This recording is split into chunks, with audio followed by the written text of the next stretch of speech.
آج بات بات میں کریں گے، پہلے میں آپ کو کچھ دکھاتی ہوں۔ یہ ہے ہلدی والی چائے، اور یہ ہلدی سے بنی کوئی کینڈی ہے، اور یہ فینسی بوٹلز میں پسی ہوئی ہلدی، اور یہ ہے ہلدی کے کیپسولز۔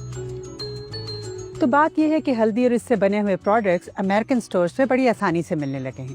اب سوال یہ پیدا ہوتا ہے کہ امریکنوں کو اس میں نظر کیا آیا؟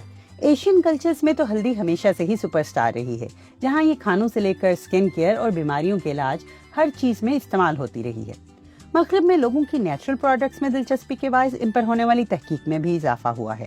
اب ہلدی کے بارے میں نیشنل انسٹیٹیوٹ آف ہیلتھ کا کہنا ہے کہ یہ طاقتور اینٹی انفلیمیٹری اور اینٹی آکسیڈنٹ خصوصیات رکھتی ہے۔ اس کے علاوہ یہ جوڑوں کے درد، دل کی صحت اور دماغی فعالیت میں مددگار ثابت ہو سکتی ہے۔ کچھ تحقیقات ہلدی کے کینسر سے بچاؤ اور ہاضمے کی بہتری میں کردار پر بھی روشنی ڈالتی ہیں، مگر اس بارے میں کوئی بھی حتمی بات سامنے نہیں آئی ہے۔ اصل میں سائنسدان ہلدی کے فائدوں کو مانتے تو ہیں، مگر فائدہ کتنا اور کیسے لینا ہے اس بارے میں ابھی کوئی اٹل ریسرچ موجود نہیں ہے۔ اس لیے ڈاکٹرز ہلدی کے استعمال میں احتیاط کا مشورہ دیتے ہیں، کیونکہ اس کی زیادتی نقصان دہ بھی ہو سکتی ہے، خصوصاً ہلدی کے سپلیمنٹس کا استعمال۔